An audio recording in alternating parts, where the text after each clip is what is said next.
नमस्कार, जय श्री कृष्ण। आप सबसे आज मैं 2-3 दिन पहले की बात शेयर करना चाहूँगी। करीब 2 ही 3 दिन पहले हो रहे होंगे जब मैं घर लौट रही थी और शाम का समय था। एक आदमी को मैंने देखा जो बीच रास्ते, सड़क पर बीच रास्ते वो बेसुध पड़ा हुआ था। आदमी भी नहीं कह सकते, करीब 18-19 साल का होगा वो, जो नशे में धुत पड़ा हुआ था। उसे ये तक नहीं पता कि उसका शायद वो साइकिल से था, उसका साइकिल किधर पड़ा है और वो किधर पड़ा है। मुझे तो इस बात का डर था कहीं कोई गाड़ी आकर के उसे ठोक कर न चली जाए। पता नहीं उसे इस बात का अंदाज़ा भी था या नहीं। उसे ये तक नहीं पता कि घर वाले भाई किस कंडीशन में होंगे हमारे अभी। जिस स्थिति में आप पड़े हो वो स्थिति शायद सुबह आपको याद भी ना रहे। हो सकता है कोई उठाकर आपको घर पहुंचाए या फिर आप सुबह खुद उठ कर यहाँ से घर जाओ। क्या ही कहूँ। ऐसे लोगों को समझाना बहुत बड़ा बेवकूफ़ी है, क्योंकि इन्हें ये समझ में नहीं आता ना कि उनका क्या सही है उनके लिए और क्या गलत है।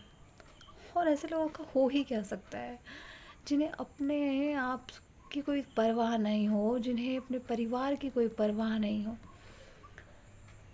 इन्हें फ़िक्र नहीं है, इन्हें परवाह नहीं है कि मेरे परिवार, मेरे बच्चे, मेरी माँ बाप घर में किस स्थिति में होंगे।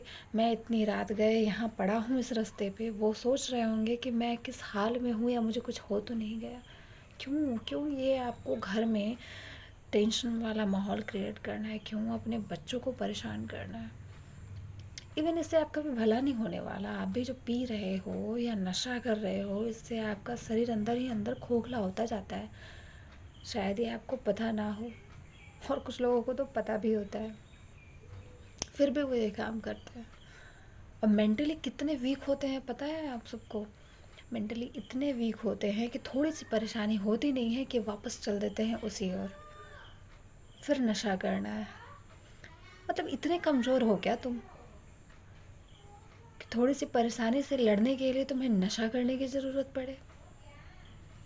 और मैं उन लोगों से पूछना चाहूँगी कि ठीक है, परेशानी आई और तुमने नशा किया, अगले दिन जब होश में आते हो तो क्या वो परेशानी ख़त्म हो जाती है?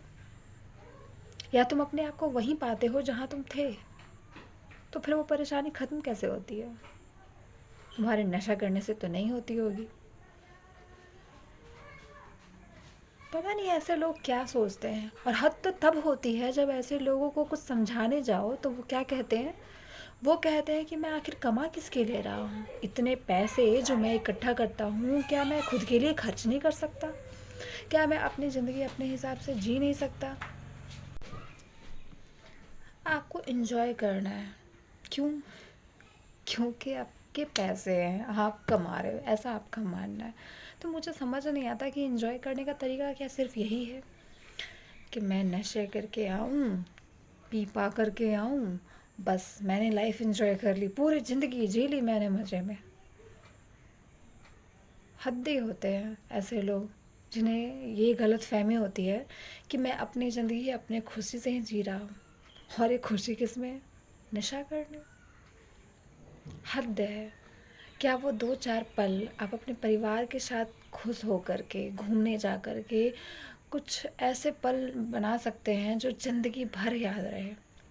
पर वो जो पी पा कर के आप आते हो या नशा करके आते हो, क्या वो लाइफ टाइम आप याद रखना चाहते हो?